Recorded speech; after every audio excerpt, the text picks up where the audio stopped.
UP के बरेली में मौलाना तौकीर रजा के करीबी माफिया आरिफ के शोरूम पर चला बुलडोजर एक्शन से मचा हड़कंप। 3 मंजिला शोरूम पर बीडीए की कार्रवाई। गुजरात के भावनगर में अवैध निर्माण पर चला प्रशासन का बुलडोजर। बड़ी संख्या में पुलिसकर्मियों की मौजूदगी में सड़क पर बने मदरसे के एक हिस्से को ध्वस्त किया गया। 1500 वर्ग मीटर भूमि को किया गया अतिक्रमण से मुक्त। 25 नवंबर को होने वाले समारोह से पहले धर्मध्वज पताका का 2 बार हुआ सफल ट्रायल। सभी तकनीकी तैयारियां पूरी। 11 फुट चौड़ी और 22 फुट लंबी पताका को रस्सी, पुल और मशीन से शिखर तक ले जाया जाएगा।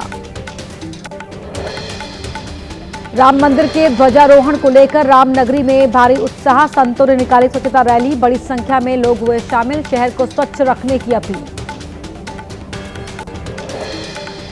अयोध्या में श्री राम जन्मभूमि मंदिर में ध्वजारोहण की तैयारी लगभग पूरी। 25 नवंबर को पीएम मोदी मंदिर में करेंगे ध्वजारोहण। कई विशिष्ट अतिथि रहेंगे मौजूद। सुरक्षा व्यवस्था चाक चौबंद।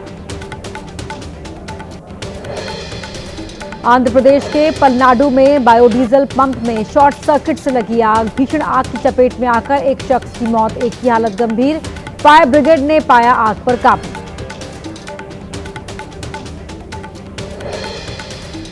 मध्य प्रदेश के मुरैना में धान से भरी ट्रॉली में लगी आग। ट्रैक्टर ड्राइवर ने बड़ी मुश्किल से बचाई जान। फायर ब्रिगेड ने पाया आग पर काबू।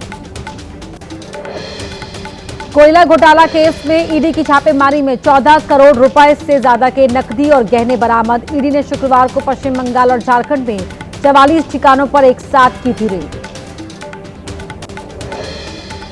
छत्तीसगढ़ के रायपुर में एसीबी और ईओडब्ल्यू के अधिकारियों की पूर्व आबकारी आयुक्त निरंजन दास और रियल एस्टेट कारोबारी के ठिकानों पर रेड। आबकारी और डीएमएफ से जुड़े मामलों में राज्य भर में 18 ठिकानों पर एक साथ दबिश। दिल्ली में क्राइम ब्रांच की टीम ने अंतर्राज्यीय ड्रग तस्करों को किया गिरफ्तार। करोड़ों की हेरोइन सप्लाई का मास्टरमाइंड है आरोपी। 2 एनडीपीएस केसों में चल रहा था फरार कुख्यात तुषार। गुजरात में ड्रग्स और टेरर कनेक्शन को लेकर पुलिस की छापेमारी। संदिग्धों के ठिकानों पर दी जा रही दबिश। दिल्ली ब्लास्ट के बाद हाई अलर्ट पर सुरक्षा एजेंसी। तमिलनाडु के कोयम्बटूर में लाया गया शहीद विंग कमांडर नमांश सियाल का पार्थिव शरीर। एयरबेस पर एयरफोर्स ने दी श्रद्धांजलि। परिवार को सौंपा गया शव। दुबई एयर शो के दौरान एलसीए तेजस क्रैश में शहीद हुए थे नमांश। तेलंगाना में 37 नक्सलियों ने किया आत्मसमर्पण। सरेंडर करने वाले नक्सलियों में 3 स्टेट कमेटी के मेंबर भी शामिल। हाल ही के वर्षों में एक दिन में सरेंडर करने वाले नक्सलियों की यह सबसे बड़ी तादाद। दिल्ली में मयूर विहार इलाके में भारी स्मॉग। ड्रोन से ली गई तस्वीरों में दिख रही चारों तरफ धुंध।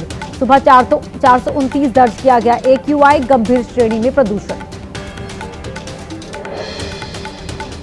दिल्ली की हवा में नहीं हो रहा सुधार। सुबह से अक्षरधाम, इंडिया गेट, आईटीओ में छाई धुंध। लोगों को सांस लेने में तकलीफ। कई जगह 400 के पार पहुंचा AQI।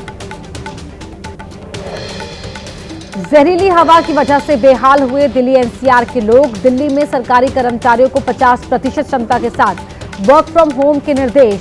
क्रैप 4 के नियम लागू होंगे। तमिलनाडु के कन्याकुमारी में खराब मौसम के बावजूद पर्यटकों की भारी भीड़। सूर्योदय को देखने बड़ी संख्या में पहुंचे लोग। समंदर के भव्य नजारे को कैमरे में किया रिकॉर्ड। प्रधानमंत्री नरेंद्र मोदी के साउथ अफ्रीका दौरे का आज अंतिम दिन। G20 समिट में आज भारत, ब्राजील, दक्षिण अफ्रीकी नेताओं की बैठक में होंगे शामिल। प्रधानमंत्री नरेंद्र मोदी ने दक्षिण अफ्रीका के जोहान्सबर्ग में G20 शिखर सम्मेलन की तस्वीरों को सोशल मीडिया पर किया शेयर। समिट के 2 सत्रों की कार्यवाही को बताया लाभदायक। लिखा, कई विश्व नेताओं के साथ बैठक बेहद उपयोगी। जोहान्सबर्ग में दोपहर 1:30 बजे से शाम 4:30 बजे तक होगा G20 बैठक का तीसरा सत्र। शाम 5:30 बजे से शाम 7:30 बजे द्विपक्षीय बैठकों का कार्यक्रम। देर रात दिल्ली के लिए प्रस्थान करेंगे पीएम मोदी।